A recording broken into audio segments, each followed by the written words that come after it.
All right. I'm probably not going to post this video from today until Wednesday because why did I close that? Because yeah, I don't want you to watch it. It's not going to be on the quiz. But I still have to move forward.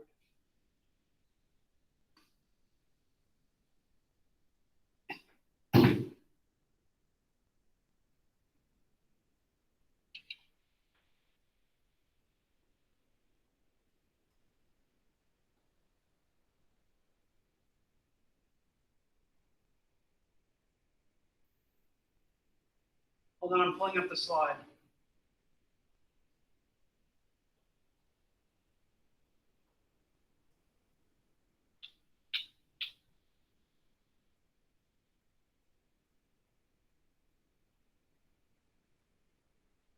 Okay. That's from lab. But what I wanted to show you is not this side, but this. So, and in fact, hold on, let me show you a different one.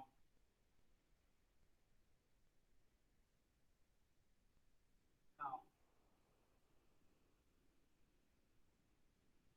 All right, look up here. This is the back side of the thyroid gland. So you're looking at like the back of the neck. There are these nodules. There's these nodules on the back side of the thyroid. We treat them as a separate gland, but really it's attached to the thyroid. It's kind of weird. So we call it the parathyroid. So there's the thyroid gland and then there's the parathyroid gland. Oh, yeah. All right. So that's the front side of the thyroid gland. And then that's the back side. And then here are the nodules. So we call those that's the parathyroid gland.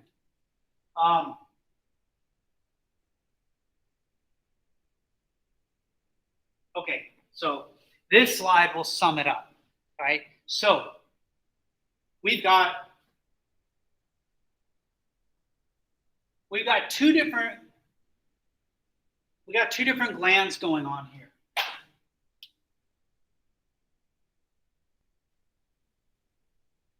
This is the thyroid.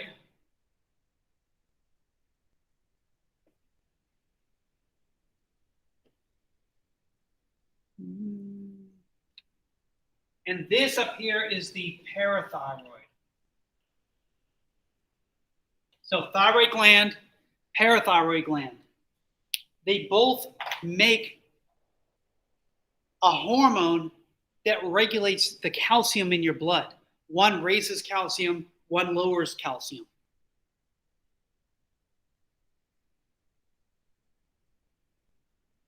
So, yeah, so this one is going to raise the calcium in your blood. This one's going to lower the calcium in your blood. I put Ca+. Calcium has, it's a positively charged molecule, but the important thing is that you have so if you look at your thyroid gland, we've talked about the cells that make T3 and T4. Those are your follicular cells. The cells going around the lake, like the lake houses, they make T3 and T4. We've talked about those. These are the cells that are parafollicular cells. They're not on the lake. They have the cheaper houses without the lake view. They're away from the follicle. They make a hormone called calcitonin.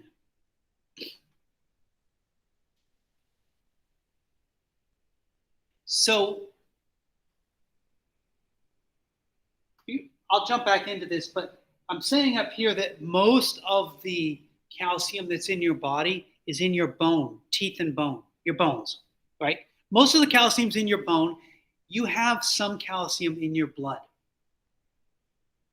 The calcium that's in your blood is way the hell more important than the calcium in your bone, because the calcium in your blood, floating in your bloodstream, is used to make your heart beat, and your other muscles too. Calcium's used to make your muscles go. So, whenever you think about like the electrical current in your body, or if you think about like an EKG, and you got like this thing like that or whatever, right? That I don't know. That is there's minerals that make that electrical signal happen in your body.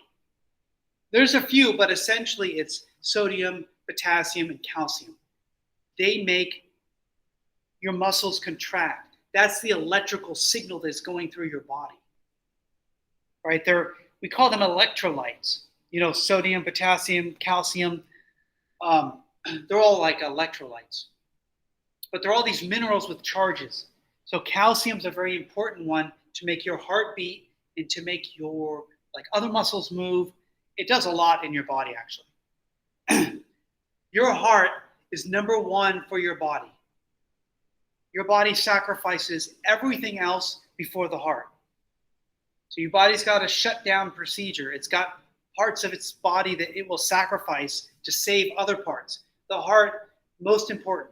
So your body will even sacrifice its brain. It sure as hell is going to sacrifice your bone. It does not care about bone. Not when the heart's in danger.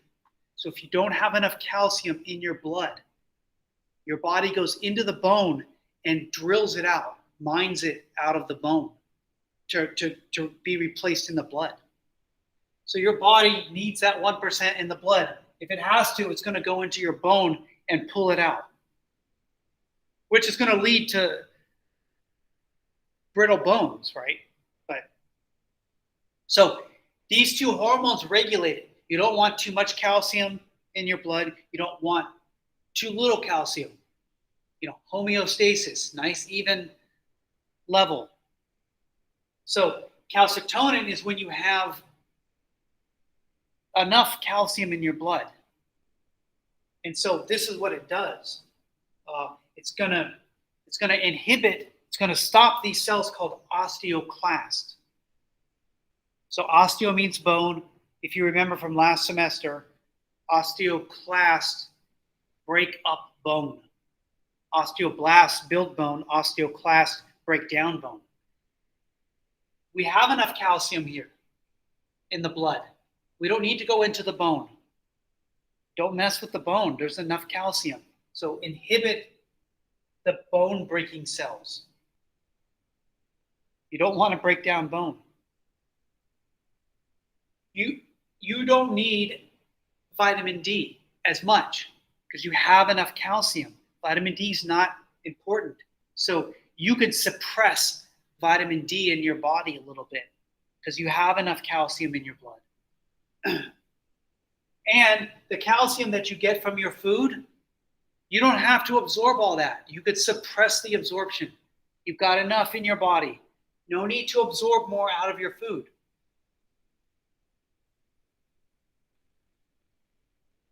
So you stop the osteoclasts from working. You slow down vitamin D. You slow down absorption. That works to keep, lower the amount of calcium in your blood.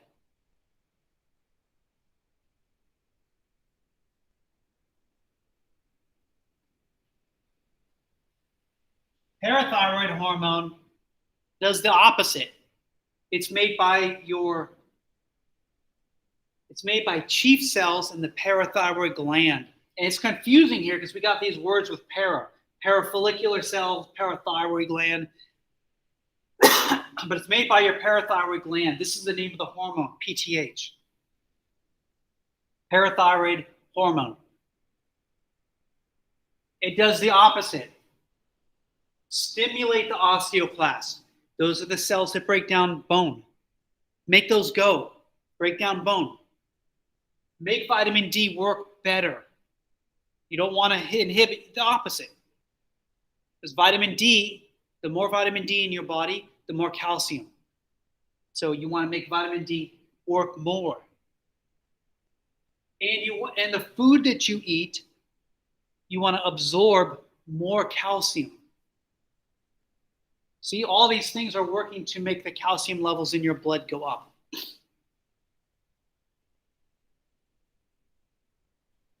You could call these hormones antagonistic because they're clearly doing opposite things. They're working against each other.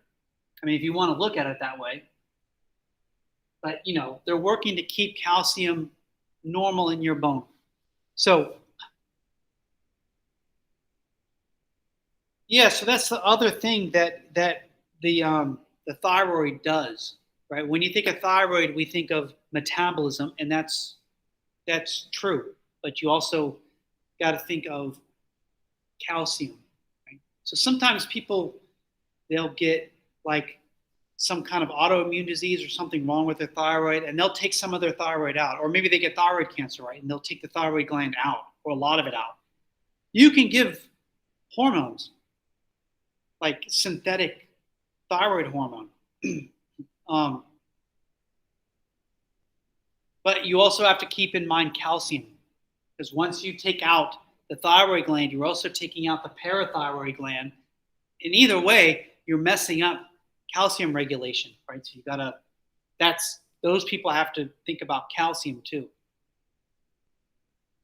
So anyway, you got metabolism, and you also have calcium regulation. That slide really takes care of all of it. But this slide is the same thing. It's just telling you that, what does PTH do? Same thing. It's just it's saying it in different words. PTH, break down bone. Calcitonin, don't break down bone.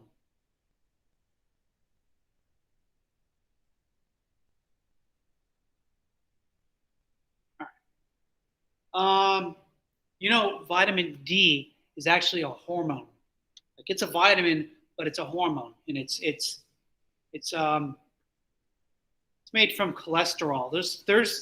You need some cholesterol in your diet because we make some hormones out of cholesterol. Vitamin D is technically a hormone, and it's kind of related to estrogen. So progesterone, estrogen, testosterone, they're made from cholesterol. Like you would get from an egg yolk or whatever in your diet. You need some cholesterol, right? Vitamin D is related to those. It's related to estrogen. In fact, like the group of people that have to be concerned about something like osteoporosis is like older women over like 50. And why? Because it's really not over 50, it's menopause. So when you go into menopause, your estrogen levels get all messed up, and that's related to vitamin D. Vitamin D is related to calcium. You don't want to activate PTH. So, you don't want this to happen, right? But anyway, that's calcium homeostasis. So that covers the thyroid gland. Oh, part of me doesn't want to get into this one yet, but I think I have to. It's only 10:30. Any questions on thyroid gland?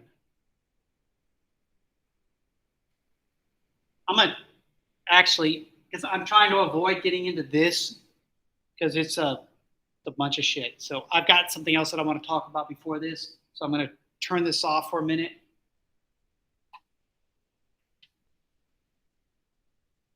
And I want to talk about human growth hormone. Human growth hormone helps humans to grow, right? We're always making it, but of course, when you're a teenager, you're like totally pushing it out. The levels go way up, and then it slows down as you get older, right? It keeps going down and down. Like, my levels are probably dropping a little bit. So let's talk about the feedback it's not a loop actually. So let's talk about that. What's going to start human growth hormone is that we've got the receptor. There's always going to be receptors in your body monitoring things. What are they monitoring? I don't know. Who knows, right? Oh, this person's 13. Let's start to make them grow. I don't know. There's an answer, but it's too complicated. But we know the receptors are talking to the hypothalamus.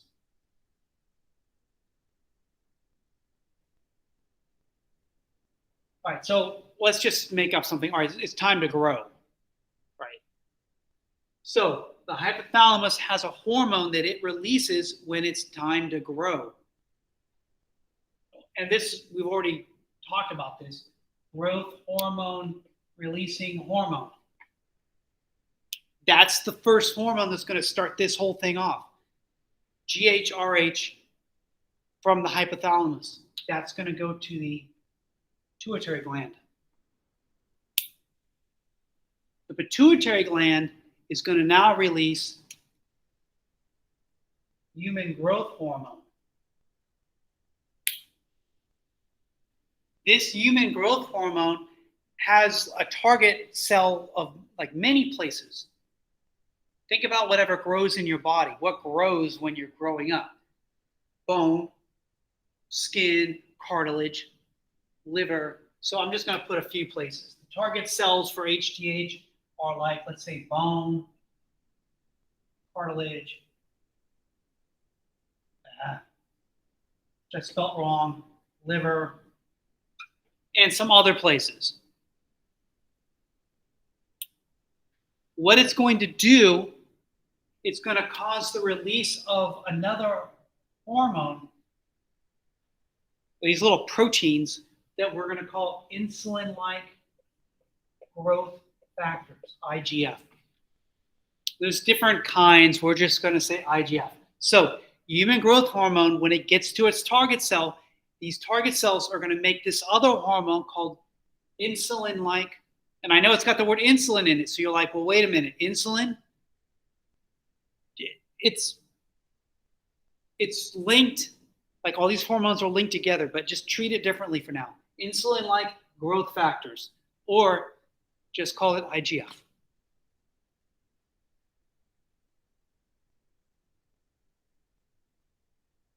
Now, there's no circle here. This is not a negative feedback loop. It's not like, oh, you're now 21 and you stop growing, so we're gonna like stop. No, it's not like that. There's no loop here. There's no circle. I stopped it here. This doesn't work on negative feedback. When you want to stop this and when you want to stop that, we got to make a hormone to stop it.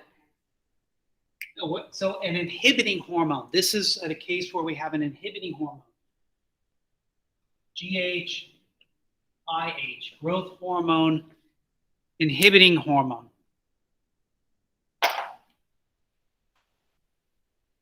So this won't just stop automatically. Like the thyroid hormones, once your hormone level's normal, everything just stops.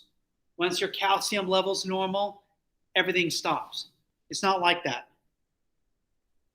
You got to tell it to stop here.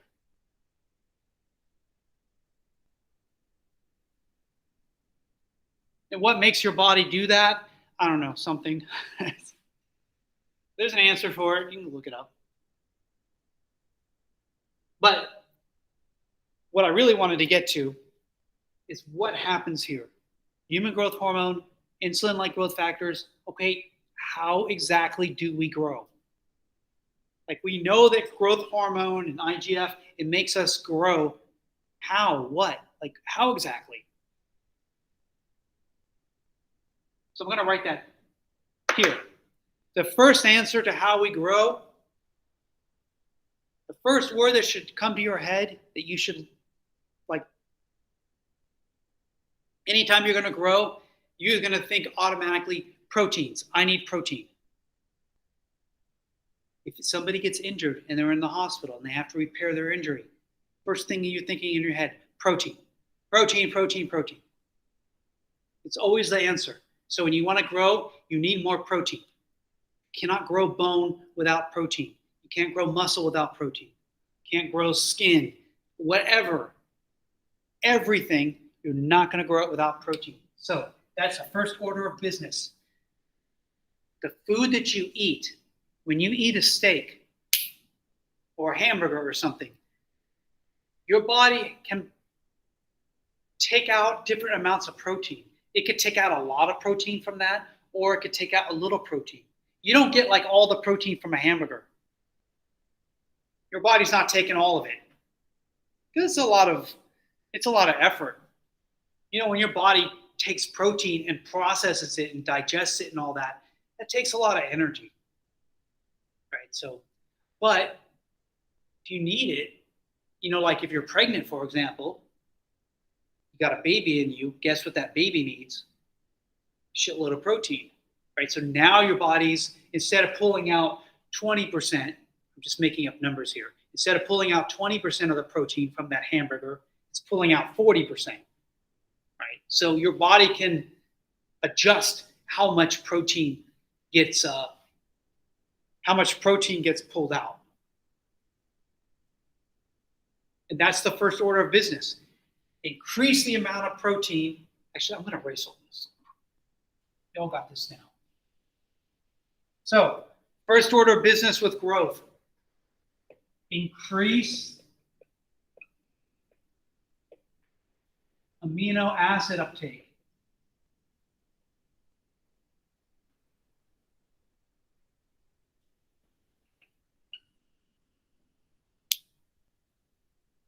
In other words, what I'm saying is increase the amount of proteins that you get out of your food. Because amino acids are what make proteins. So you might see it in your book written different ways. Increase the amount of amino acids available, increase the amount of proteins. It means the same thing. If a protein is a chain, amino acids are the links in the chain, right? And you put a bunch of links together and it makes the protein. So a bunch of amino acids make a protein. So that's your first order of business because we're growing. We need more proteins.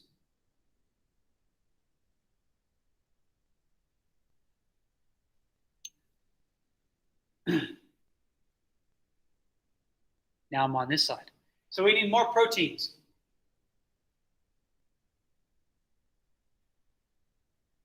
Okay, because we got to build shit in your body. Now, we have proteins, but we need energy. The protein's not enough.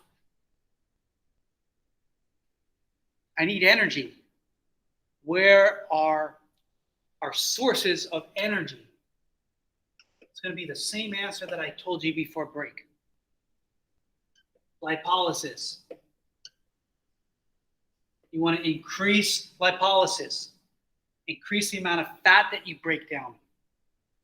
Because you need energy. It's not enough to have the ingredients, proteins. You need energy to put them together.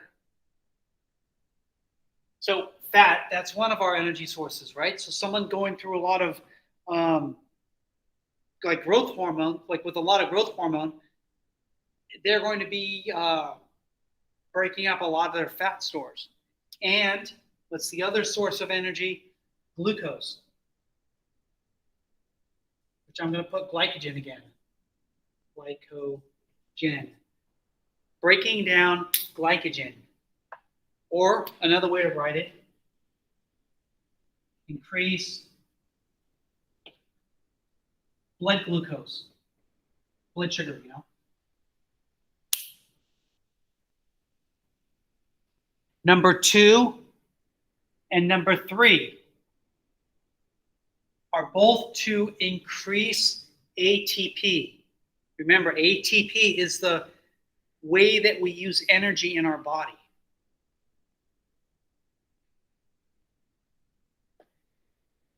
This sounds like T3 and T4. I mean, it's the same stuff, right? It is. But they're different reasons.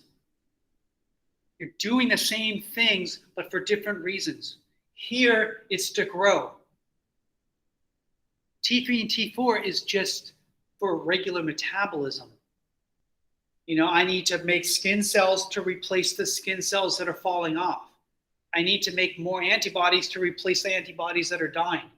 That's just like normal life, living, right? I'm making some growth hormone, but not a lot, because I'm done. In fact, I'm just trying to slow down the decay process at my age. But at one time in my life, I made a bunch of human growth hormone, right? So that human growth hormone, at some point in your life, it just goes way up and then it starts to go down like that. Whereas metabolism is like more steady. But they work together. Think about when you're like 15 and you're just growing, right? So you're making a bunch of growth hormone. What about your metabolism? Like T3 and T4. Well, yeah, you're going to make more of that too because you want to help. So the thyroid's like, oh, I noticed you're growing, you're getting taller. Is there anything I can do to help out? And your body's like, yeah, make more T3 and T4. We need to if there's anything you can do to help us. But there's different reasons, right? T3 and T4, normal metabolism, living your life. Growth hormone for growing. I'll tell you one more. We'll leave this up here. Steroids. I'm going to talk about this next class, but since I have it up here, steroids, same thing. This is what steroids do. Different reason. Steroids, think about if you have tendinitis, for example. Or let's say you sprain your ankle. The doctor might give you a steroid shot just to get things going, and speed up the repair process. So again, same thing. What do steroids do? This. Same thing as growth hormone, same thing as metabolism. But why? Different reason. Here you want to repair your sprained ankle. So the protein here, number one, why do we need more protein? Because you got shit to repair. You sprained your ankle. You got to make more cartilage and tendons or whatever.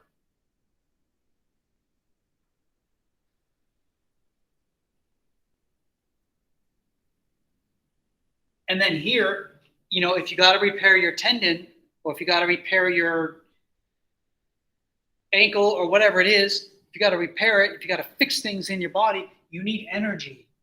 Can't just fix stuff without energy. So steroids do a few more things than this, but I'm just giving you they do this.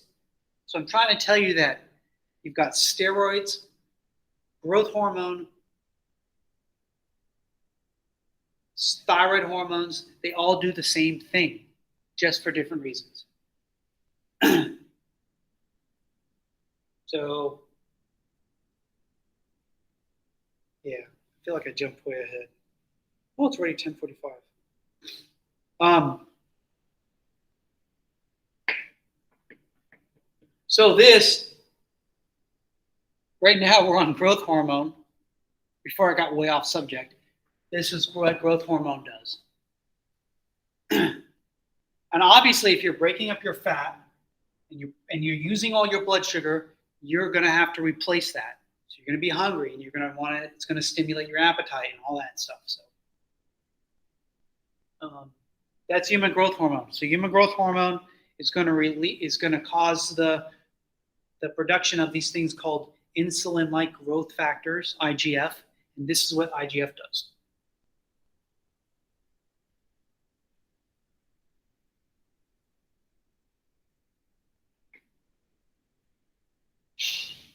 I'm going to stop it there because I don't want to get into the adrenal gland because I think it's just it's a lot. So I need a class for it. And I need you to, if I'm not going to put it on the test, I need your head to be clear. And right now you're probably thinking about getting through the quiz, which fair enough. So make sure you So actually, I'm going to stop the recording and end it a little bit early. But a few reminders. 10 o'clock. I'm going all the way till 11:30 on Wednesday. So 10 o'clock or 11:15. 10 o'clock. Take our quiz. Be here at 10, not 10:15. Be here at 10 because you're all going to finish it by about 10:15. So you can't roll in when everyone's done. Like when people turn in their test, it's over. So 10 o'clock, be here. 10:15, I'm going to start lecturing. So I'll probably do an hour. And I'll talk about the adrenal gland. Right. So just this Wednesday, quiz at 10, not 9. I'll have all the videos up. When you go to modules, you'll see it'll say, it already says it, quiz 1 material. That's all you need to study. Right. And so this lecture right now, I'm not going to have it up because this stuff is going to go on exam 1. So I'm not going to post it. But the lecture from the class before break, I'll put that up. So you guys got any questions?